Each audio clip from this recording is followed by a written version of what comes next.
All right, as I mentioned, let's do the weigh-in here on the MMA Hour to kick things off on the show, as we customarily do.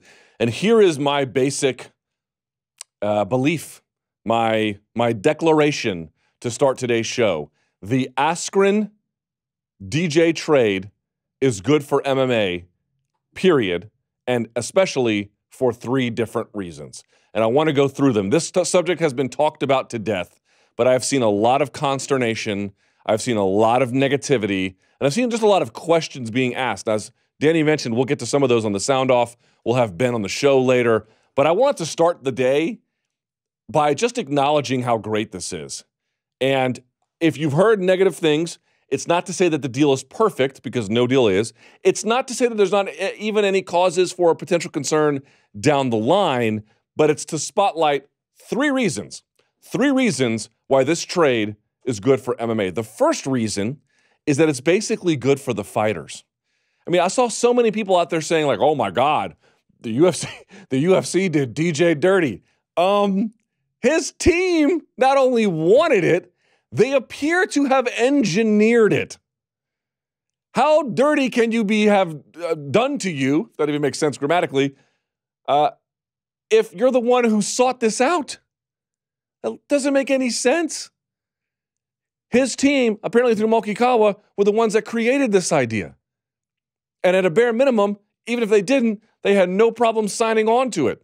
This is not something they got arm twisted into. They appear to have spearheaded the effort. You got to be kidding me. So if DJ wants it, and you have seen Ben Askren on Twitter, and if he wants it, why are you complaining?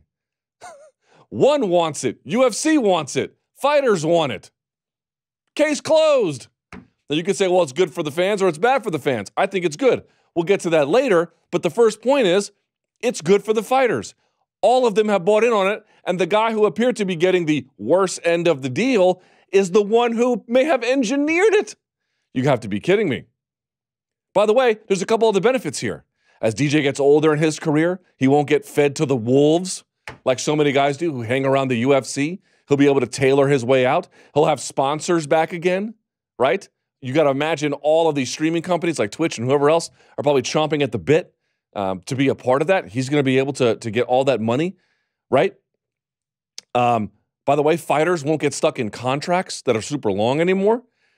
And Askren finally gets an opportunity that he has richly deserved.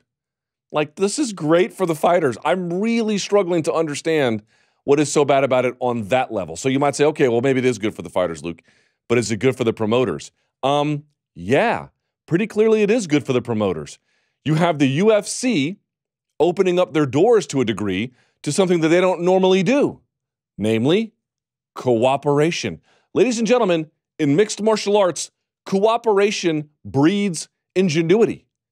It breeds possibility. It breeds new heights, heretofore unexplored. Look, Mayweather-McGregor might have been a crazy fight, and maybe it didn't even need to get made. But it's cooperation that made things possible. Look at Mayweather versus Pacquiao.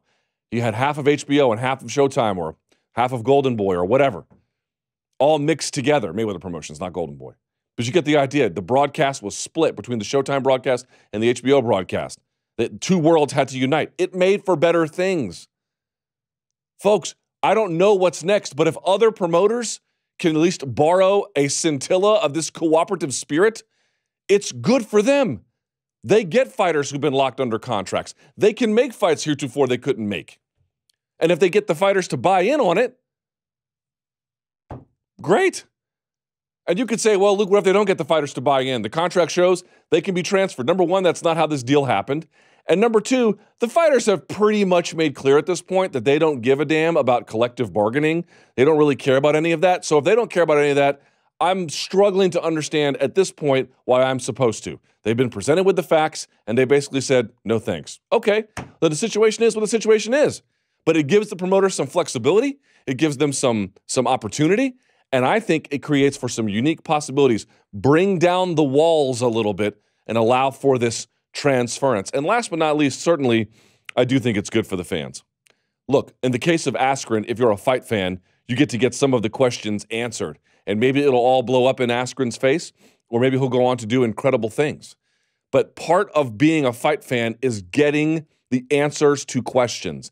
The octagon, the ring, the cage, whatever, it's a laboratory.